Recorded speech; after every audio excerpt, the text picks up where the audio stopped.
মাসুদ কামাল, আপনাকে দিয়ে শুরু করতে চাই। মব জাস্টিসের কথা আমরা বলছিলাম মব বলতে যেটা বোঝা হয় যে উত্তাল জনতা, যা ক্ষিপ্ত জনতা, এবং তাদের যে জাস্টিসটা, তারা একটা ন্যায় বিচার চান। কিন্তু এখনকার যে মব জাস্টিসগুলো বলা হচ্ছে সেটা আসলে কি বুঝবো আমরা এটাকে নিয়ে? এবং এই যে সাধারণ মানুষ সংঘবদ্ধ হয়ে নিজেরাই আইন নিজেদের হাতে তুলে নিচ্ছেন এবং যাকে খুশি তাকে পিটিয়ে মেরে ফেলছেন, এগুলো কি কোনোভাবে জাস্টিস বলা যায় আসলে? ভাই, মব শব্দের সঙ্গে জাস্টিস তো যাই না। মব কিভাবে ন্যায় বিচার করবে?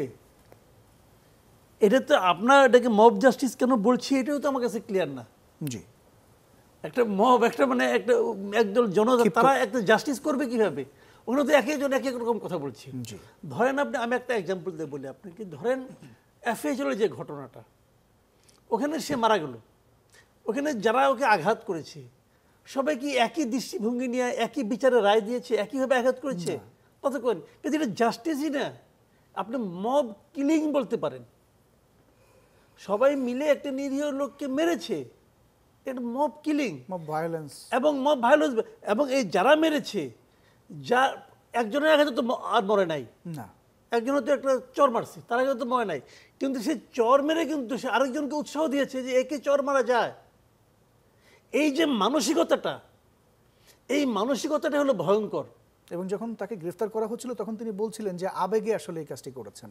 এই যে আবেগে একটা মানুষকে বিবেক ছাড়া মেরে ফেলা। ওই যে ওই ছোটবেলার গল্প তো আমরা পড়েছি, ওই যে ব্যাংকে লক্ষ্য করে সবাই ঢিল ছুটছে। জি, তো ব্যাংক বলছে তোমরা আমাকে ঢিল ছুটছে কেন? ওকে আমরা তো খেলছি।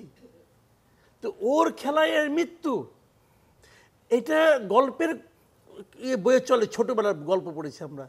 আর এখানে তো এটা তো গল্প না রে ভাই, এটা জলজ্যান্ত একটা মানুষকে আপনি মেরে ফেললেন। সমস্যাটা কোথায় আমি বলি, জিনিসটা এই জিনিসটাই আমাদের সোসাইটিতে এখন শেখানো হয়েছে। ধরেন আমি একটা এক্সাম্পল দিয়ে বলি, জাহাঙ্গীরনগর বিশ্ববিদ্যালয়ে শামীম নামে একটা ছেলেকে মারা হলো।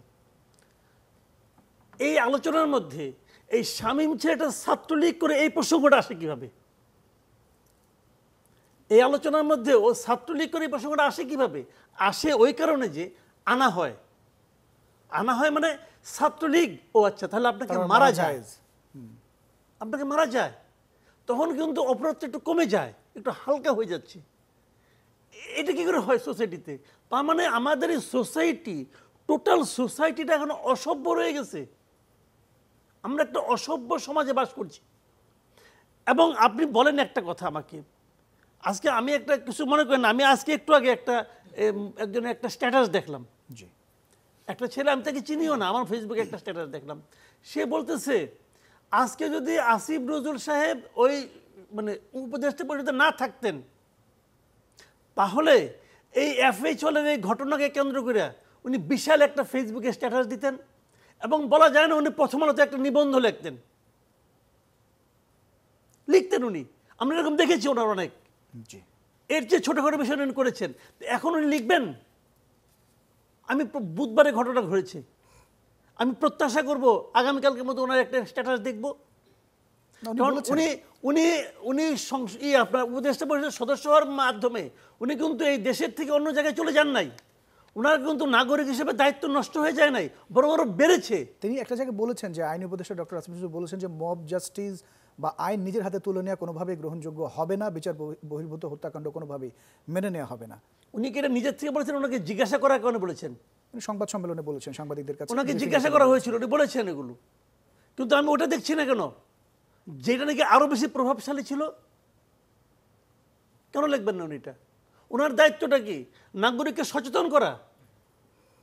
এমন তো না যে অন্য একটা স্টেজে চলে গেছেন। কেউ জান না রে ভাই, পৃথিবীতে যে কোনো কিছু স্থায়ী নয়, এটা শেখ হাসিনাকে দেখে শেখা উচিত,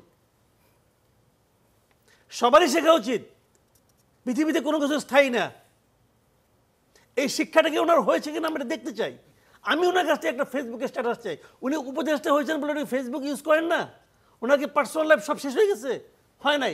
আমি দেখতে চাই, আমি সেই আসিফ নজরুলকে, প্রতিবাদী আসিফ নজরুলকে এখন আবার দেখতে চাই। পাবো দেখতে?